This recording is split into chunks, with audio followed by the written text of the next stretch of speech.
तो हम क्या बोल रहे थे, ये एग्रीमेंट तो था लेकिन ये कॉन्ट्रैक्ट नहीं था, क्योंकि कॉन्ट्रैक्ट तो उस एग्रीमेंट को कहा जाता है जिसमें वादा टूटने पर तुम कोर्ट जाकर केस फाइल करके भी अपना वादा परफॉर्म करवा सको। यानी कॉन्ट्रैक्ट की डेफिनेशन क्या होती है, मैंने ये ब्लैंक स्पेस रखी थी जहां सोचा था लिखूंगी, and I am writing.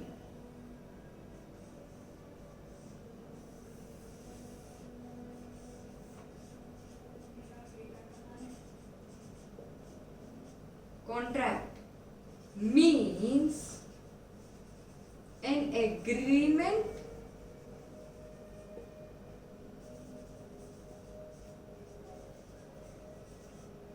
enforceable by law। बस यही मीनिंग है कॉन्ट्रैक्ट। कॉन्ट्रैक्ट एक ऐसा एग्रीमेंट है which is enforceable by law.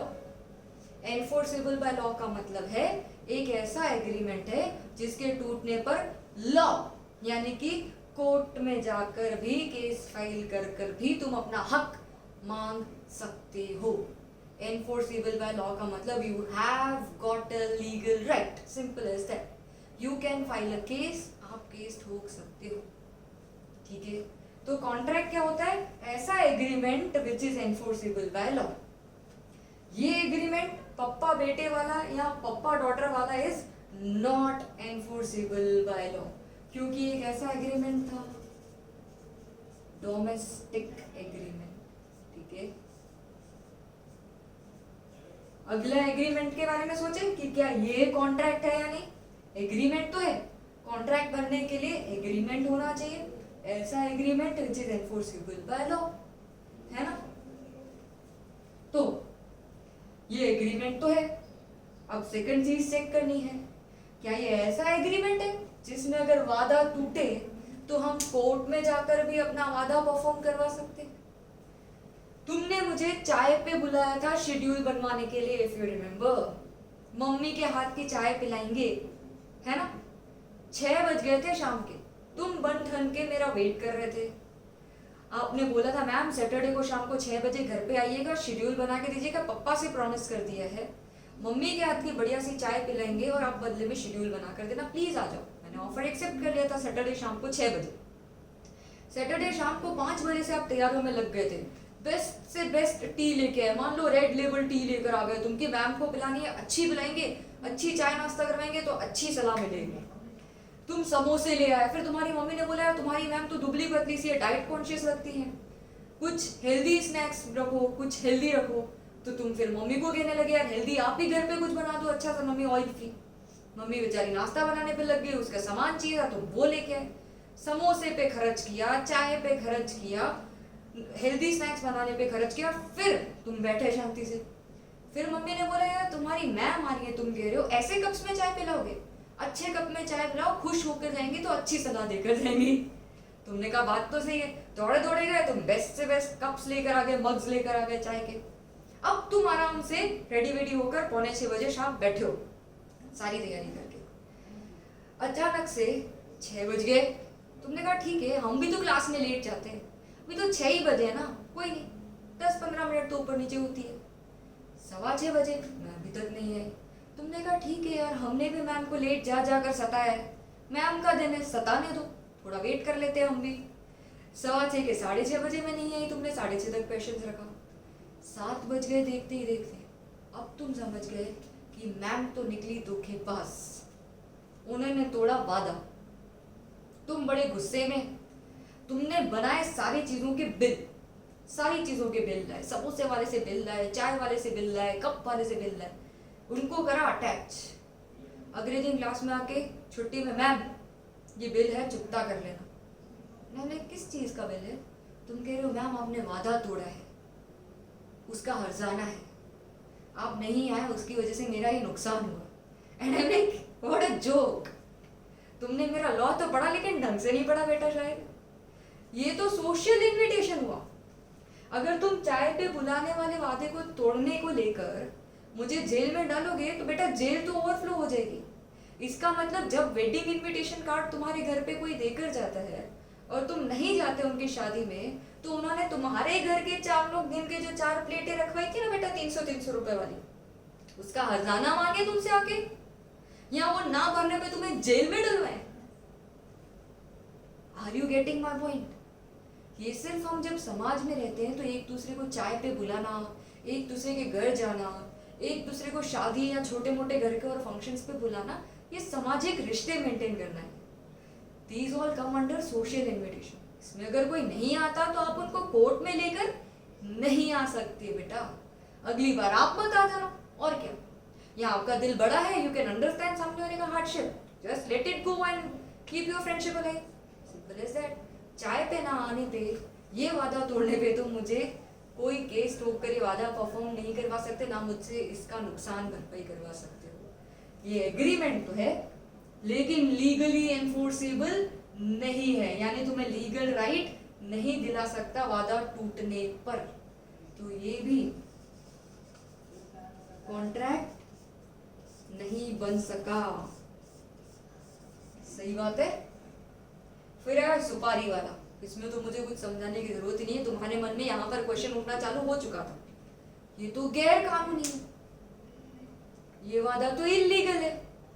तुमने गुंडा अंकल को सुपारी दे दी, मान लो 1 लाख रुपए में दी थी, याद है मुझसे कंटाल के कि ये रोज आके पूछती हैं क्वेश्चंस, टेस्ट लेती है, बड़ा परेशान हो चुके हैं इस मैम से, यार किस्सा ही खत्म करो।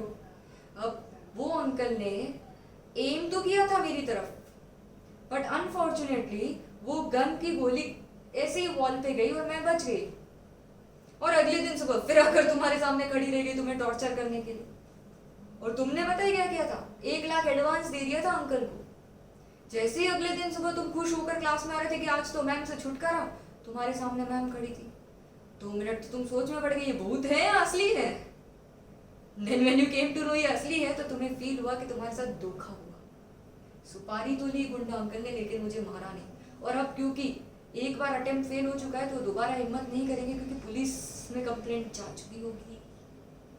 Are you getting it?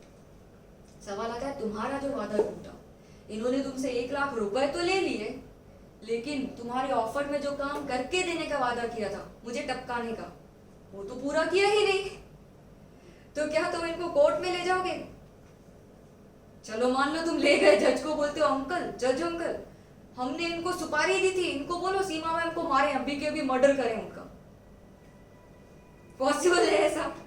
नहीं पॉसिबल है।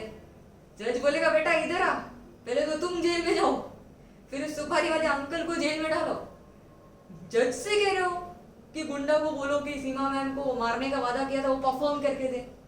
ऐसे में आप कोर्ट में ले जा सकते हो वादा टूटने में मुझे? नहीं, दिस इज इलीगल एग्रीमेंट।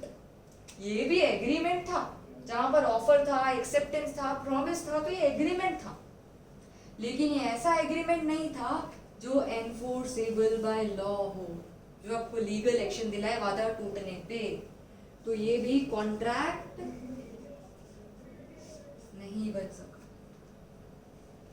अब आते हैं आखिरी एग्जाम्पल पे, जिसमें मैंने SRKG को ऑफर दिया था कि सर क्या आप अपना बंगलो मुझे 10 करोड़ रुपीस में बेचने के लिए रेडी हैं? उन्होंने थोड़ा सोच के मुझे हाँ बोल दिया था। हाँ, मैं वादा करता हूँ मैं अपना घर तुम्हें 10 करोड़ रुपीस में दूंगा। अब मैंने तो उन्हें 10 करोड़ रुपए दे दिए, लेकिन वो अपना घर मुझे खाली करके नहीं दे रहे। वादा तोड़ा, SRKG ने धोखा दिया, जो कि सर से बिल्कुल उम्मीद नहीं थी। अब क्या मैं कोर्ट जा सकती हूँ? वादा टूटने पर क्या मैं कोर्ट जा सकती हूँ? क्या मैं कोर्ट में जाकर सर पे केस ठोककर उनको घर देने पर मजबूर कर सकती हूँ? जज ये फोर्स कर सकता है क्या? यस। सर नहीं मानेंगे तो मैं बोलूंगी I will see you in the court. जज को कंप्लेन करूंगी, एग्रीमेंट दिखाऊंगी, बैंक ट्रांसफर 10 करोड़ किया वो दिखाऊंगी, और प्रूव हो जाएगा कि हाँ हमारे बीच में वादा हुआ था, इन्होंने प्रॉमिस किया था कि ये मुझे घर देंगे, अब ये नहीं दे रहे। तो जज ने बोलेंगे तुम आने वाले 1 महीने का टाइम मिल रहा है, 1 महीने के अंदर तुम अपना रहने का बंदोबस्त करके ये घर जो तुमने सीमा को वादा किया था देने का वो इसे दे दो। मतलब ये एक ऐसा एग्रीमेंट था जिसमें वादा टूटने पर, धोखा मिलने पर, अगर सामने वाला कुछ काम करके देने के बाद मुकर जा रहा है तो तुम कोर्ट जाकर वो वादा परफॉर्म करवा सकते हो। तुम्हें लीगल एक्शन लेने का राइट मिला इस एग्रीमेंट के अंदर। तो ये एग्रीमेंट क्या बन गया? कॉन्ट्रैक्ट। यानी ये तो एग्रीमेंट भी था और कॉन्ट्रैक्ट भी था, क्योंकि एक ऐसा एग्रीमेंट था which was enforceable by law. Clear है? डोमेस्टिक एग्रीमेंट एग्रीमेंट तो है लेकिन कॉन्ट्रैक्ट नहीं है। सोशल एग्रीमेंट एग्रीमेंट तो है लेकिन कोई लीगल एक्शन नहीं लेने का राइट, तो कॉन्ट्रैक्ट नहीं है। इलीगल एग्रीमेंट एग्रीमेंट तो बन गया था एग्रीमेंट की डेफिनेशन को फुलफिल करके, ऑफर प्लस एक्सेप्टेंस वाली, लेकिन वो लीगल राइट नहीं दिया था, कॉन्ट्रैक्ट की डेफिनेशन फिट नहीं बैठ रही थी, तो वो भी कॉन्ट्रैक्ट नहीं था। लास्ट वाला was a legal and enforceable contract. Agreement ये लीगल था, इसमें एग्रीमेंट के भी सारे गुण थे, ऑफर भी था, एक्सेप्टेंस भी था, यानी कि प्रॉमिस भी था, और ये एक ऐसा प्रॉमिस या एग्रीमेंट था जिसमें वादा टूटने पर कोर्ट में जाकर भी हक क्लेम कर सकते थे। तो it became a contract. Contract के गुण भी इसके अंदर थे। 2 मिनट शांति से इसको एनालाइज करो और नोट डाउन करो, ठीक है? फिर मैं कंक्लूड करूंगी, मिटाऊंगी इसे, तो 2 मिनट आप नोट डाउन करें, ठीक है?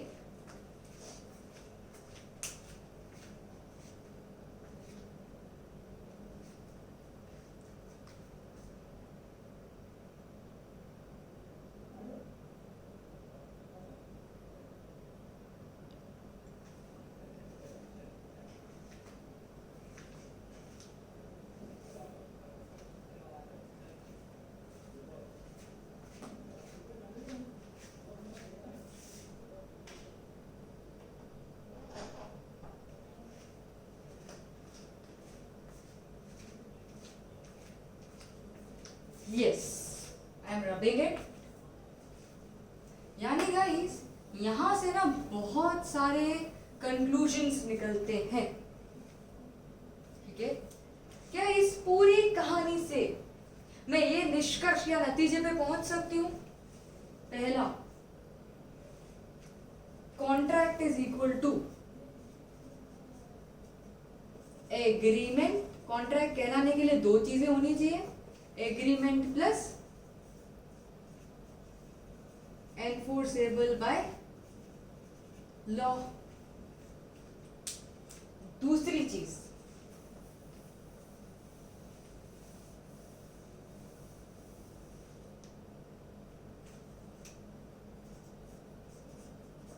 all contracts are agreements।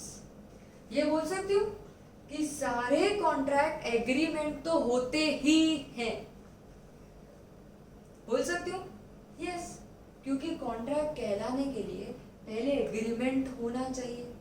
Agreement मतलब 2 लोगों के बीच में कोई वादा तो होना चाहिए, तब तो वो वादा टूटेगा, तब तो कोर्ट में जाकर केस फाइल करोगे। कॉन्ट्रैक्ट की डेफिनेशन नहीं बोला था। कॉन्ट्रैक्ट वो एग्रीमेंट है, कॉन्ट्रैक्ट वो एग्रीमेंट कहलाता है जिसका लीगल एक्शन का ऑप्शन होता है। एक कॉन्ट्रैक्ट उस एग्रीमेंट को कहते हैं जिस एग्रीमेंट में लीगल एक्शन का ऑप्शन होता है। तो कॉन्ट्रैक्ट तो एग्रीमेंट होगा ही, हर कॉन्ट्रैक्ट एग्रीमेंट तो होएगा ही, है ना? जैसे हर 12वीं में पहुंचने वाला बंदा 10वीं तो पार करा ही होगा, वैसे ही हर कॉन्ट्रैक्ट बन चुका, हर कॉन्ट्रैक्ट बन चुका, जो भी कॉन्ट्रैक्ट बना होगा वो एग्रीमेंट तो हुआ ही होगा, है ना? तो सारे कॉन्ट्रैक्ट्स को तो एग्रीमेंट कहा जा सकता है, बट